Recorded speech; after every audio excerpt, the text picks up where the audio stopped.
Hello friend, स्वागत है आप सभी का हमारे यूट्यूब चैनल महासंग्राम में। दोस्तों इस वीडियो में बात करेंगे क्लास 10th की दोस्तों साइंस का चैप्टर चल रहा था दोस्तों, यानी चैप्टर नंबर 4 कंप्लीट कर लिया था, यानी दोस्तों को चुंबकीय प्रभाव के बारे में दोस्तों पढ़ रहे थे। चलिए फ्रेंड्स, आज हम नया टॉपिक लेकर के आए हैं दोस्तों। नया टॉपिक क्या है, यानी नया चैप्टर है दोस्तों भौतिक विज्ञान से ही, यानी 5वां चैप्टर है, चैप्टर नंबर 5 है। उसका नाम है ऊर्जा के स्रोत। क्या टॉपिक है दोस्तों? ऊर्जा के स्रोत से संबंधित है दोस्तों। चलिए दोस्तों, इसमें क्या क्या पढ़ेंगे। पहले पढ़ेंगे ऊर्जा के स्रोत कौन कौन से हैं, फिर पढ़ेंगे जीवाश्मी ईंधन क्या होता है, फिर पढ़ेंगे जल विद्युत संयंत्र, फिर तापीय विद्युत संयंत्र क्या होता है। उसके बाद ये जीवाश्मी ईंधनों की हानियाँ पढ़ेंगे और फिर पढ़ेंगे ऊर्जा के पारंपरिक स्रोतों के उपयोग के लिए प्रौद्योगिकी में सुधार क्या क्या किया गया। चलिए फ्रेंड्स, आगे देख लेते हैं। चलिए फ्रेंड, अगर आप हमारे चैनल पर नए हैं तो हमारे चैनल को सब्सक्राइब कर लें। आपको रोज़ाना क्लास 10th की सभी क्लासेस मिलती रहेंगी दोस्तों। और आप किसी को भी गवर्नमेंट एग्ज़ाम की तैयारी कर रहे हैं तो उसके लिए बहुत ही हमारा इंपॉर्टेंट चैनल होने वाला है दोस्तों। इस पर हम बहुत सारी वीडियो अपलोड करते हैं। चलिए फ्रेंड्स, देख लेते हैं ऊर्जा स्रोत क्या है, यानी कि ऊर्जा की स्रोत कौन कौन से, यानी किनसे हमको ऊर्जा प्राप्त होती है, इसके बारे में दोस्तों पढ़ेंगे। तो देख लेते हैं। चलिए दोस्तों, देखते हैं। हमें विभिन्न कार्यों जैसे शारीरिक क्रियाओं या फिर शारीरिक क्रिया हो या मोटर चलाना हो या फिर उद्योगों आदि कार्यों को करने के लिए ऊर्जा की आवश्यकता होती है। सिंपल सा है, तो ऊर्जा की आवश्यकता होगी ही। ठीक है, फिर देख लेते हैं। यह ऊर्जा हमें ऊर्जा स्रोतों से प्राप्त होती है। कैसे प्राप्त होती है? ऊर्जा स्रोतों से प्राप्त होती है। वे स्रोत जिनसे हमें ऊर्जा प्राप्त होती है उन्हें क्या कहलाते हैं? वो ऊर्जा स्रोत कहलाते हैं। चलिए फ्रेंड्स, ये देख लेते हैं। दो प्रकार के होते हैं ऊर्जा स्रोत। कितने प्रकार के होते हैं? दो प्रकार के होते हैं। पहला क्या होता है?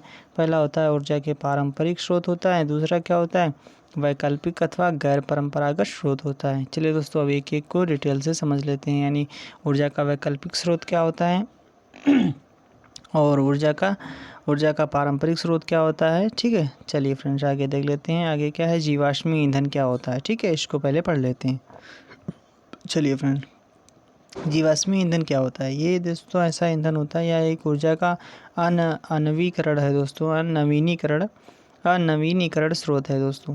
और जिसका निर्माण कैसे हुआ दोस्तों? जीवाश्मों के करोड़ों वर्ष दबे रहने के बाद हुआ दोस्तों। यानी जीवाश्म ईंधन का दोस्तों कैसे हुआ? जो बहुत सारे दोस्तों, यानी बहुत करोड़ों वर्षों के बाद जो दबे हुए जीवाश्म के कारण हुआ है दोस्तों। पेट्रोलियम पदार्थ, कोयला आदि इसके दोस्तों प्रमुख उदाहरण हैं। चलिए फ्रेंड्स, आगे देख लेते हैं। अब जीवाश्मी ईंधन मिट्टी में दबे हुए हैं तथा इनका सीमित मात्रा ही शेष है और ये एक दिन निश्चित रूप से समाप्त हो जाएंगे। यानी इनको दोस्तों ये मात्रा निश्चित है, ऐसा नहीं कि ये हमेशा उतनी ही मात्रा में निकलते रहेंगे। चलिए फ्रेंड्स, आगे देख लेते हैं। आगे क्या है? जल विद्युत संयंत्र क्या होता है? जल विद्युत संयंत्र क्या होता है? तो इसको देख लेते हैं। यह ऊर्जा का एक अन्य पारंपरिक नवीनीकरण स्रोत है और इस यंत्र के द्वारा जल की स्थितिज ऊर्जा को विद्युत ऊर्जा में रूपांतरित किया जाता है। दोस्तों देखो, जल की जो स्थितिज ऊर्जा होती है उसको किस में रूपांतरित किया जाता है? उसको रूपांतरित किया जाता है विद्युत ऊर्जा में रूपांतरित किया जाता है। चलिए फ्रेंड्स, आगे देख लेते हैं।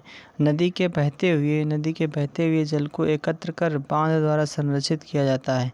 देखो, बहुत सारी जगह देखा होगा कि बांध बने होते हैं। तो बांध का उपयोग क्यों करते हैं? क्योंकि इसलिए किया जाता है कि वहाँ पे जल को इकट्ठा करके बांध द्वारा संरक्षित किया जाता है और फिर बिजली बनाई जाती है। चलिए फ्रेंड्स, आगे देख लेते हैं।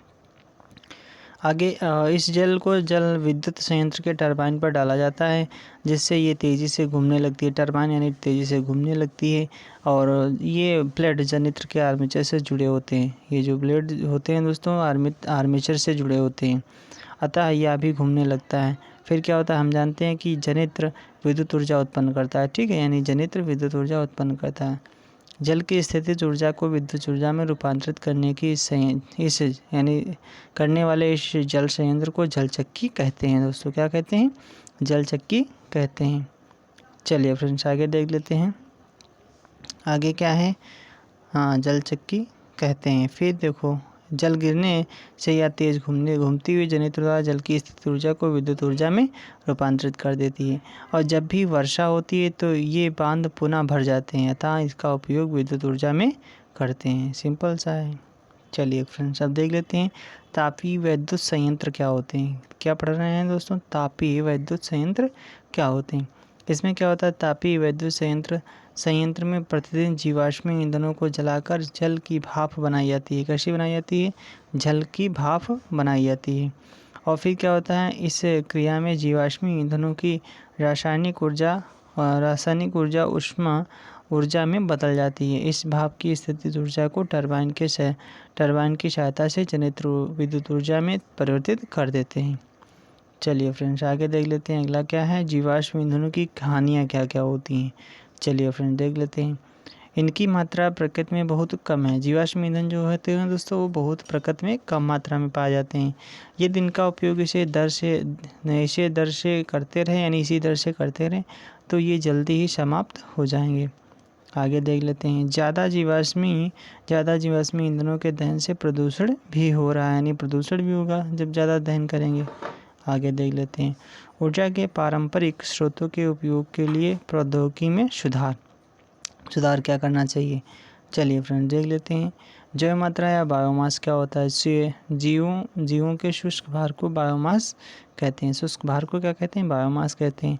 प्राचीन काल से ही लकड़ी का उपयोग ईंधन के रूप में किया जाता है। या पेड़ों का शुष्क भार ही होता है, ठीक है। और जंतुओं का भी शुष्क भार होता है, जिसका उपयोग ऊर्जा प्राप्त करने में किया जाता है। और आगे देख लेते हैं, जैसे उपलोक का किया जाता है। जीवों के बायोमास के दहन से कम ऊर्जा प्राप्त होती है, यानी जीवों के बायोमास के दहन से कम ऊर्जा प्राप्त होती है, अतः इसके दहन से अधिक ऊर्जा प्राप्त होती है। करने के लिए इसकी दक्षता में वृद्धि करना आवश्यक है, क्योंकि ये ऊर्जा से स्थायी स्रोत है दोस्तों। चलिए फ्रेंड्स आगे देख लेते हैं, पवन ऊर्जा क्या होती है। पवन ऊर्जा दोस्तों ये होती है, पवन में पाई जाने वाली स्थितिज ऊर्जा को भी पवन चक्की द्वारा विद्युत ऊर्जा में बदला जाता है, ठीक है। किसके द्वारा किया जाता है, पवन चक्की द्वारा। उसमें स्थितिज ऊर्जा जो होती है पवन में पाई जाती है, उसको क्या करते हैं दोस्तों, विद्युत ऊर्जा में बदलते हैं। पवन चक्की में एक बड़े पंखे को कुछ ऊंचाई पर स्थापित किया जाता है। क्या किया जाता है, एक बड़े पंखे को कुछ ऊंचाई पर स्थापित किया जाता है। जब पवन चलती है तो पंखे घूमने लगते हैं। पंखों से जनरेटर का आर्मेचर इस प्रकार जुड़ा होता है कि पंखों के साथ साथ आर्मेचर भी घूमने लगता है। फिर क्या होता है दोस्तों, इससे विद्युत ऊर्जा उत्पन्न होती है। इसका उपयोग हम विभिन्न कार्यों के लिए करते हैं। इन पंखों की ज़रूरी चाल को बनाए रखने के लिए दोस्तों पवन की चाल कम से कम 15 किलोमीटर पर घंटा होनी चाहिए दोस्तों, यानी इससे कम होगी तो पंखे नहीं चल पाएंगे। चलिए फ्रेंड्स आगे देख लेते हैं, आगे क्या है,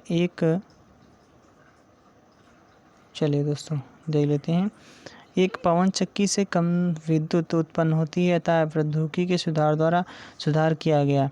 अब पर्याप्त ऊर्जा प्राप्त करने के एक साथ अनेक पवन चक्कियों को लगाया जाता है। इन सभी चक्कियों के से प्राप्त विद्युत का योग कर अधिक ऊर्जा प्राप्त कर ली जाती है फ्रेंड्स।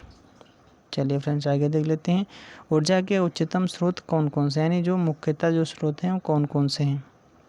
चलिए देख लेते हैं, ऊर्जा के उच्चतम स्रोत वे हैं जिनसे पर्याप्त मात्रा में ऊर्जा प्राप्त हो सके, जिनसे आसानी से ऊर्जा प्राप्त हो सके, ये भी उत्तम स्रोत होते हैं। जिनसे प्राप्त ऊर्जा भंडार हो सके,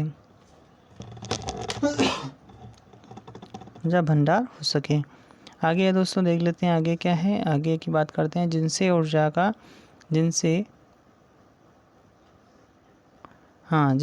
प्राप्त करना सस्ता हो और प्रति एकांक आयतन अथवा प्रति एकांक द्रव्यमान से अधिक ऊष्मा प्राप्त हो, वे सभी ऊर्जा के उत्तम स्रोत होते हैं।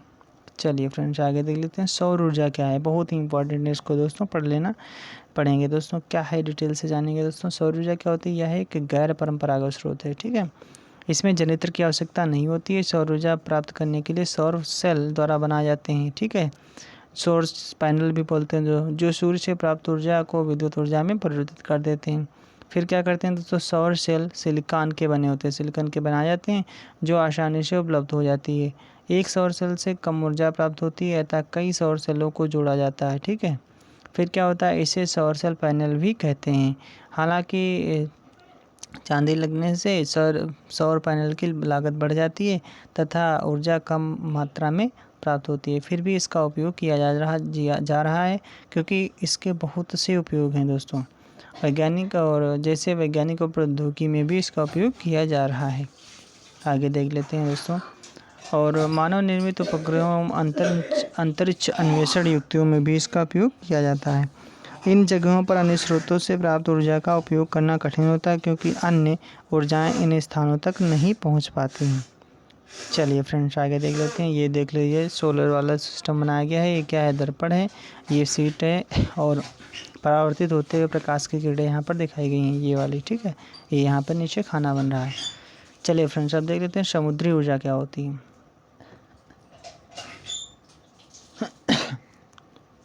समुद्री ऊर्जा क्या होती है, यह भी ऊर्जा का गैर परंपरागत स्रोत होता है। समुद्र से ऊर्जा कई प्रकार से प्राप्त होती है। पहली क्या होती है, ज्वारीय ऊर्जा होती है। ज्वारीय ऊर्जा क्या होती है, दिन के समय दोस्तों ज्वारीय ऊर्जा क्या होती है, दिन के समय चंद्रमा के गुरुत्वीय खिंचाव के कारण समुद्रों के जल का स्तर चढ़ता व गिरता है, ठीक है। इसे क्या कहते हैं, ज्वार भाटा कहते हैं। और ज्वार भाटा में जल के चढ़ने गिरने की ज्वारीय ऊर्जा बन जाती है। क्या यानी जो ज्वार भाटा आता है तो भी ऊर्जा बनती है, ठीक है। आगे देख लेते हैं। समुद्र के संकीर्ण क्षेत्र में टरबाइन लगे होते हैं। क्या लगे होते हैं, टरबाइन लगे होते हैं, जिनकी सहायता से जनित्र ज्वारीय ऊर्जा को विद्युत ऊर्जा में परिवर्तित कर देता है। आगे देख लेते हैं तरंग ऊर्जा के रूप में कैसे प्राप्त करता है दोस्तों। चलिए दोस्तों देख लेते हैं। महासागरों के आसपास बहने वाली पवन प्रबल तरंगे उत्पन्न करती है। क्या करती है, जो महासागर के आसपास जो पवन बहती है वो प्रबल तरंगे उत्पन्न करती है। फिर क्या करती है, इन तरंगों की ऊर्जा का उपयोग केवल वहीं किया जा सकता है। तरंग ऊर्जा को काम में लेने के लिए विभिन्न तकनीक विकसित की गई है, जिनके उपयोग से लगे टरबाइन को घुमाती है। इनकी क्या करते हैं दोस्तों, उनकी तरंग ऊर्जा जनरेटर द्वारा विद्युत ऊर्जा में बदल जाती है। अगला फ्रेंड्स देख लेते हैं महासागरीय तापीय ऊर्जा क्या होती है। महासागरीय तापीय ऊर्जा क्या होता है, समुद्रों महासागरों की ऊपरी सतह का जल सूर्य के द्वारा तप्त हो जाता है। क्या होता है दोस्तों, गर्म हो जाता है। तप्त का मतलब गर्म हो जाता है, लाल हो जाता है। जबकि गहराई में जल ठंडा होता है। ताप में अंतर का महासागरीय तापीय ऊर्जा रूपांतरण विद्युत संयंत्र में ऊर्जा प्राप्त करने के लिए किया जाता है, ठीक है। ओटेक विद्युत संयंत्र में तभी कारगर होता है जब दोस्तों जब पृष्ठ पर जल का ताप कितना होता है, ताप तथा 2 किलोमीटर तक गहराई पर जल के ताप में 20 डिग्री का, यानी नीचे और ऊपर को जितना दोस्तों अगर 20 डिग्री सेल्सियस का अंतर है तभी ये संभव हो सकता है। पृष्ठ के जल से अमोनिया जैसे वाष्पशील द्रव्यों को उबाला जाता है। फिर क्या करते हैं दोस्तों, बनी वाष्प से जनित्र के टरबाइनों को घुमाया जाता है। दोस्तों ये बहुत ही ट्रिपिकल है। आगे देख लेते हैं। इस बनी वाष्प को क्या करते हैं, पुनः ठंडे जल से संग्रहित कर लिया जाता है और ठंडा जल पंप द्वारा खींचा जाता है, ठीक है। आगे दोस्तों देख लेते हैं। महासागरों की ऊर्जा की दोस्तों क्या करते हैं, क्षमता बहुत विशाल होती है, लेकिन इसके दक्षतापूर्ण व्यापारिक दोहन में कठिनाई है। चलिए फ्रेंड्स आगे देख लेते हैं। भूतापीय ऊर्जा क्या होती है। भूतापीय ऊर्जा क्या होती है, भूतापीय ऊर्जा के बारे में डिस्कशन कर लेते हैं। इसमें क्या होता है दोस्तों, पृथ्वी में भौमिकीय परिवर्तनों के कारण भूपर्पटी अधिक गहराई पर गर्म हो जाती है। क्या होती है, अधिक गहराई पर गर्म हो जाती है, जिसके कारण वाष्पशील चट्टान भी भाप बन जाती है, जिसका दाब क्या होता है, बहुत अधिक होता है। जिसे क्या करते हैं दोस्तों, जिसे बाहर निकालकर टरबाइनों को घुमाकर जनरेटर से विद्युत ऊर्जा प्राप्त कर ली जाती है। सेम सी बस हर जगह टरबाइन लगा होता है दोस्तों। क्या होता है, केवल प्रोसेस थोड़ा बहुत चेंज होता है, लेकिन क्या होता है दोस्तों, ऐसे क्षेत्र बहुत कम है जहाँ इस ऊर्जा का व्यापारिक रूप से दोहन किया जा सके। अब देख लेते हैं दोस्तों नाभिकीय ऊर्जा क्या होती है। बहुत इंपॉर्टेंट है आजकल नाभिकीय ऊर्जा के बारे में पढ़ना। इस प्रक्रिया में किसी भारी परमाणु के नाभिक पर न्यूट्रॉनों की बमबारी की जाती है। जो सब पढ़ा होगा, न्यूट्रॉन, प्रोटॉन, इलेक्ट्रॉन, ये क्या होते हैं, ये दोस्तों क्या होते हैं, परमाणु के दोस्तों अवयव होते हैं। तो उसमें क्या होता है दोस्तों, न्यूट्रॉन की इसमें बमबारी की जाती है, जिससे नाभिक टूट जाता है तथा हल्के नाभिक युक्त परमाणुओं का निर्माण करता है, ठीक है। जब नाभिक टूट जाता है तो हल्के नाभिक युक्त परमाणुओं का निर्माण होता है। फिर क्या होता है, इसे नाभिकीय विखंडन क्रिया कहते हैं। आगे देख लेते हैं। जैसे यूरेनियम के परमाणु नाभिक पर न्यूट्रॉनों की बमबारी करने पर क्या होता है, हीलियम तथा थोरियम का निर्माण होता है, ठीक है। अगर यूरेनियम का कोई परमाणु है उस पर अगर हम बमबारी कर देते हैं, किसकी, न्यूट्रॉनों की बमबारी कर देते हैं, तो दोस्तों क्या होता है, हीलियम और थोरियम का निर्माण होता है, ठीक है। इस प्रक्रिया में प्राप्त विखंडित नाभिकों का कुल द्रव्यमान यूरेनियम के द्रव्यमान से कुछ कम होता है दोस्तों, ठीक है। फिर क्या ऐसा इसलिए होता है क्योंकि कुछ द्रव्यमान जो होता है विखंडन के दौरान ऊर्जा में परिवर्तित हो जाता है, ठीक है, इसीलिए ये कम हो जाता है।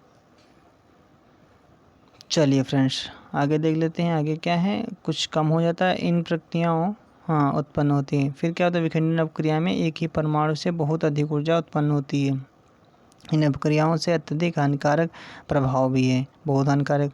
इनसे हानिकारक उत्पाद प्राप्त होते हैं जिनसे दोस्तों प्रदूषण हो रहा है। इसके अलावा इनसे कुछ हानिकारक विकिरण भी प्राप्त होती हैं जो स्वास्थ्य के लिए हानिकारक होती हैं। चलिए फ्रेंड्स, आज के लिए इतना ही। और दोस्तों ये टॉपिक बहुत छोटा था, और अगले टॉपिक में दोस्तों इसी से रिलेटेड कुछ क्वेश्चन करवा देंगे जो इंपॉर्टेंट क्वेश्चन बनेंगे, फिर हम दोस्तों यानी केमिस्ट्री या फिर बायोलॉजी स्टार्ट करेंगे। चलिए फ्रेंड्स, आज के लिए इतना ही। Thank you, thanks for watching. अगर आप हमारे चैनल पर पहली बार आएँ तो हमारे चैनल को सब्सक्राइब कर लें, आपको ऐसे ही बढ़िया वीडियो मिलते रहेंगे। Thank you, thanks for watching.